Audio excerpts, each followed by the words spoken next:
Yes, we are able to put together in perfect order the very tips of his fingers.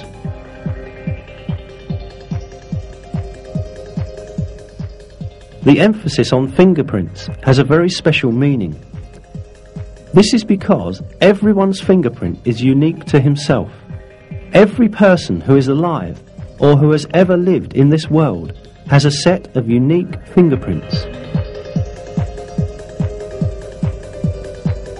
That is why fingerprints are accepted as a very important identity card, exclusive to its owner and used for this purpose around the world. But what is important is that this feature of the fingerprint was only discovered in the late 19th century. Before then, people regarded fingerprints as ordinary curves without any specific importance or meaning.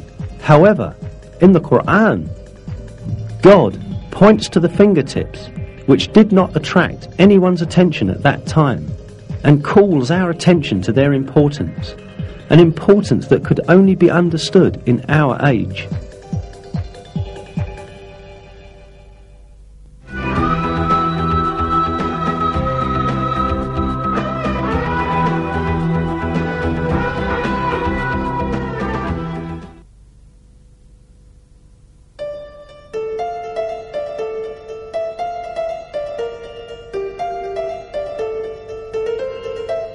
Another important aspect of the information mentioned in the verses of the Qur'an is the developmental stages of a human in the mother's womb.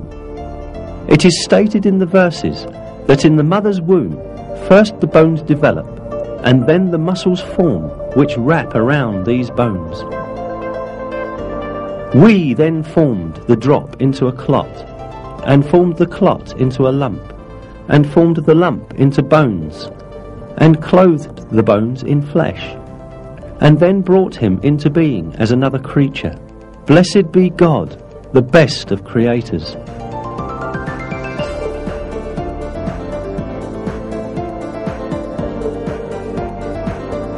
Embryology is a branch of science that studies the development of embryos in the mother's womb. Until very recently, embryologists assumed that the bones and muscles in an embryo developed at the same time. For this reason, for a long time, some people claimed that these verses were in conflict with science. Yet, advanced microscopic research conducted by virtue of new technological developments has revealed that the revelation of the Qur'an is word by word correct. These examinations at the microscopic level showed that the development inside the mother's womb takes place in just the way it is described in the verses. First, the cartilage tissue of the embryo ossifies. Then, muscular cells that are selected from among the tissue around the bones come together and wrap around these bones. This event is described in a scientific publication with the following words. During the 7th week, the skeleton begins to spread throughout the body, and the bones take their familiar shapes. At the end of the 7th week, and during the 8th week, the muscles take their positions around the bone forms.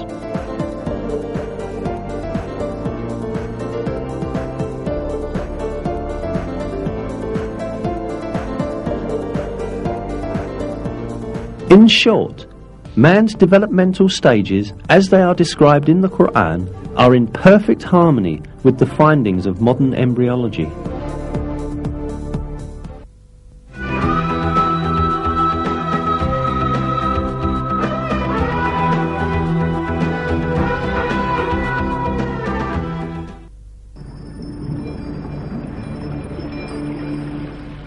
In the Qur'an, it is related that man is created in a 3-stage process in the mother's womb.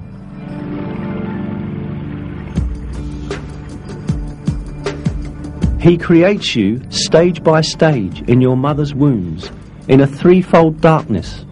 That is God, your Lord. Sovereignty is His. There is no God but Him. So what has made you deviate?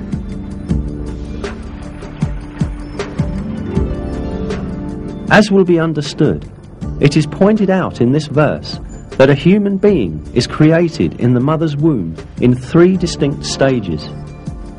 Indeed, modern biology has revealed that the baby's embryological development takes place in 3 distinct regions in the mother's womb. Today, in all of the embryological textbooks studied in the faculties of medicine, this subject is taken as an element of basic knowledge. For instance, in basic human embryology, a fundamental reference text in the field of embryology, this fact is stated as follows. The life in the uterus has 3 stages: pre-embryonic, first 2.5 weeks, embryonic, until the end of the 8th week, and fetal, from the 8th week to labour. These phases refer to the different developmental stages of a baby. Information on the development in the mother's womb became available only after observations done with modern devices. Yet, just like many other scientific facts, these pieces of information are imparted in the verses of the Qur'an in a miraculous way. The fact that such detailed and accurate information was given in the Qur'an at a time when people had scarce information on medical matters is clear evidence that the Qur'an is not the word of man, but the word of God.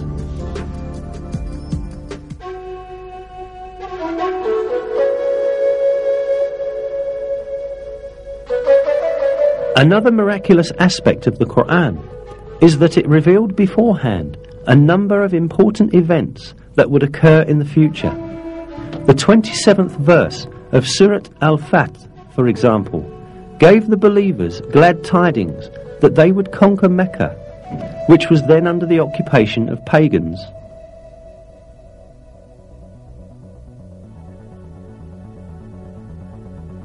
God has confirmed his messenger's vision with truth. You will enter the Masjid al-Haram in safety, God willing, shaving your heads and cutting your hair without any fear. He knew what you did not know and ordained, in place of this, an imminent victory.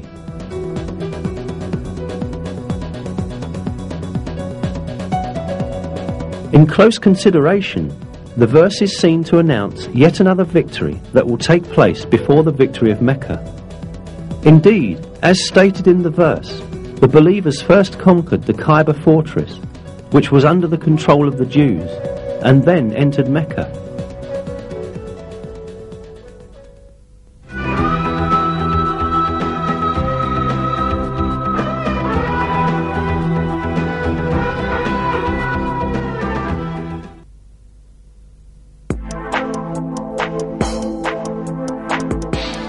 Another piece of news that the Qur'an gives about the future is found in the first verses of Surat Al-Rum.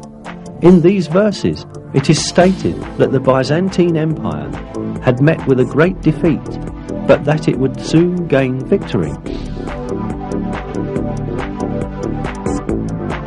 The Romans had been defeated in the land nearby, but after their defeat, they will themselves be victorious in a few years' time.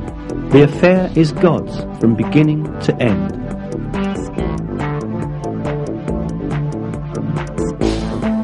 These verses were revealed around 620 CE, almost 7 years after the severe defeat of Christian Byzantium at the hands of the Persians, when the Byzantines lost Jerusalem.